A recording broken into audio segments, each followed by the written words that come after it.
Honda bisa sebesar ini di pasar Indonesia, sebenarnya mereka hanya bergantung dengan satu jenis motor. Yang mana motor ini bisa terjual lebih dari 1 juta unit setiap tahunnya. Bayangin, hanya dari satu jenis motor aja, Honda bisa menguasai pasar Indonesia lebih dari 80%. Ini adalah sesuatu hal yang nggak mungkin bisa dilakukan oleh produsen lain di Indonesia. Menariknya adalah, Honda Beat sudah sangat berjasa banget untuk perusahaan ini. Tapi uniknya, motor ini tidak pernah mendapatkan sesuatu yang spesial dari Honda. Yang mana motor ini ya gitu-gitu aja dari zaman dulunya. Ada sih perubahannya, cuman ya gitu, dikit banget.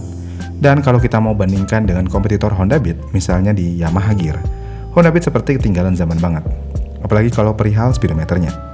Yang satu udah full digital, yang satu masih campuran antara digital dan analog. Dengan kondisi ini muncul satu pertanyaan, kenapa Honda pelit banget fitur dengan Honda Beat, padahal ini motor tulang punggung Honda. Secara awam, kita mungkin akan berpikir Honda Beat ya kemungkinan akan gitu-gitu aja. Kenapa? Ya karena motor ini memang masuk dalam posisi entry level. Dan Honda Beat memang selayaknya motor entry level. Minim fitur, rangkanya bisa karatan, yang penting motor tersebut bisa jalan dan ngeblinding. Kasarnya itu udah lebih dari cukup untuk sebuah motor entry level. Dan memang pemikiran seperti itu nggak salah sama sekali. Karena faktanya memang Honda Beat se-entry level itu. Ditambah untuk motor entry level, produsen sebisa mungkin mensederhanakan dalam segala aspek. Kenapa? Ya lamanya juga motor entry level yang biasanya pembelinya juga sangat pemula.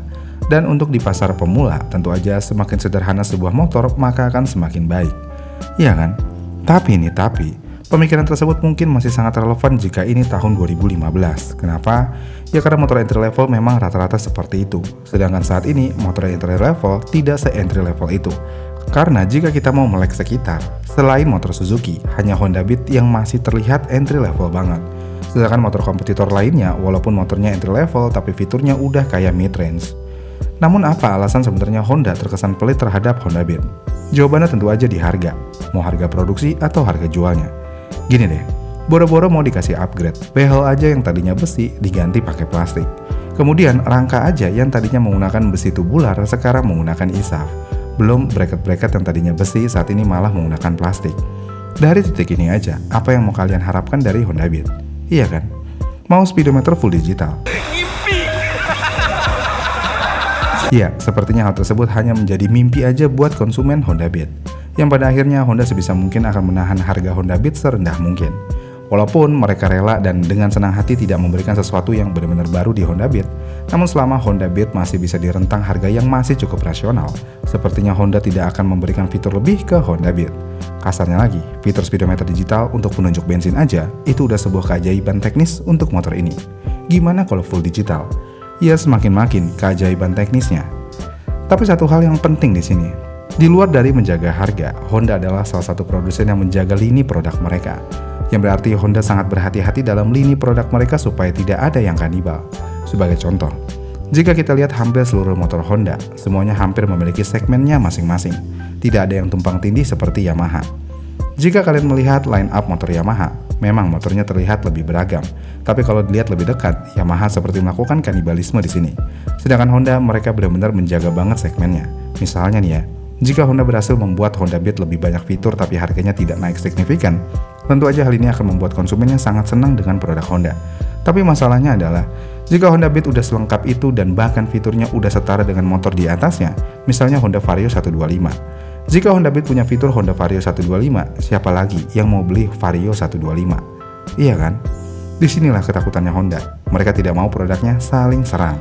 Ditambah juga walaupun Honda terkesan pelit sama Honda Beat, yang mana Honda Beat miskin fitur, tapi ini bisa menjadi strategi lainnya untuk Honda. Yang mana jika kalian saat ini baru mampu membeli Honda Beat, dan ketika kalian sudah mampu nanti dan bisa beli Honda Vario 125, kalian udah berasa kayak upgrade, dan upgrade-nya seakan-akan signifikan banget. Padahal kalau dilihat dari harga, perbedaannya nggak terlalu jauh. Dari fitur pun sebenarnya juga nggak terlalu jauh. Tenaganya juga gitu, karena cuma mengalami perbedaan di 15 cc. Tapi karena Honda Beat bener-bener basic banget, upgrade ke Vario aja rasanya udah kayak gimana gitu. Iya kan?